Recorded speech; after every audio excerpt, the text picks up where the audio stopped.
Hello everyone. Today I, Pyrora, a student of third year engineering IT, will be now presenting on fog computing. So what is fog computing? Cisco invented the phrase fog computing, which refers to extending cloud computing to an enterprise's network's edge. As a result, it's also known as fogging or edge computing. It makes computation, storage, and networking service more accessible between end devices and computing data centers. Fog computing is the computing, storage, and communication architecture that employs edge devices to perform a significant portion of computation, storage, and communication locally before routing it over the internet backbone. Fog computing is a type of distributed computing that connects a cloud to a number of peripheral devices. The term fog refers to the edge or perimeter of a cloud. Rather than sending all of this data to cloud based servers to be processed, many of these devices will create large amounts of raw data, for example, via sensors. The goal of fog computing is to conduct as much processing as possible using computing units that are co-located with data generating devices so that processed data rather than raw data is sent in bandwidth needs are decreased. Another advantage of processing locally rather than remotely is that the processed data is more needed by the same devices that created the data, and the latency between input and response is minimized. The convergence of the Internet of Things, that is IoT, fifth generation, that is 5G, and artificial intelligence, that is AI, technologies is providing industries such as manufacturing, healthcare, telecommunications, and finance, as well as many others, the means to collect and generate data faster than ever before. Until recently, this data was usually sent to the cloud for processing and storage.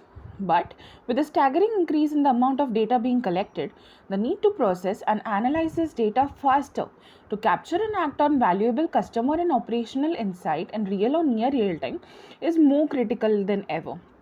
Fog and edge computing address these challenges by pushing intelligence and processing capabilities closer to where the data originates, yielding the ability to perform real time analytics for actionable insights.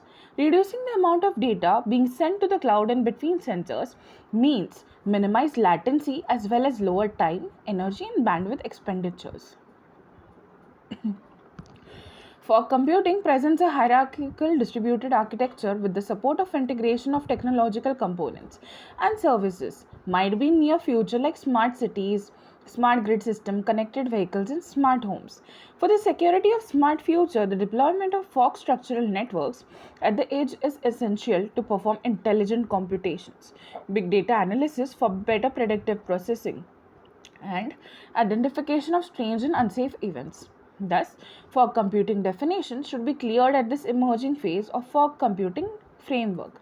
Definitions from 13 and 14 give an extended vision about fog computing but cannot print out the unique similarity with the cloud. The fundamental definition is required to define and compare all functionalities of fog with pre existing structures. So, here comes our definition. Fog computing is an architectural development of computing with a resource pool where one or more ubiquitous and decentralized nodes are enabled for potentially cooperating and communicating with each other or in group transmission exclusively at the extreme edge level, rather than backed by cloud processing. Fog nodes process tasks without third party interference and collaboratively provide computational flexibility, better communication, storage capacity, and much more additional new smart devices in a hierarchical environment for rising number of devices, clients, or end users in close proximity. Now as you can see that how this image divides the cloud fog computing and the end-to-end devices. Now let's move to ahead to the applications of cloud computing. The first one, it's utilized when only a small amount of data has to be sent to the cloud. This data is chosen for long-term storage and is accessed by the host less frequently. It's utilized when a large number of services must be delivered over a broader region and at various places. Fog computing is required for devices that are subjected to demanding calculations and processing. This is a very main point. I'll repeat it again. fog computing is required for devices that are subjected to demanding calculations and processing. Now let's come to the last application. Fog computing is utilized in IoT devices. For example, the car-to-car consortium in Europe. Devices with sensors and cameras that are IoT, Industrial Internet of Things, and other applications. Moving ahead, let's also discuss advantages and disadvantages of fog computing. Let's start with advantages first. The first advantage is that the quantity of data that has to be transmitted to the cloud is reduced using this fog computing method. Second, because the distance that data has to travel is decreased, network bandwidth is saved. Then, fog computing also reduces the system's reaction time. The last point, because the data is kept near to the host, it increases the system's overall security. Moving ahead, as a coin has every two sides, let's also now discuss the disadvantages of fog computing. The first disadvantage, increased traffic may cause congestion between the host and the fog node.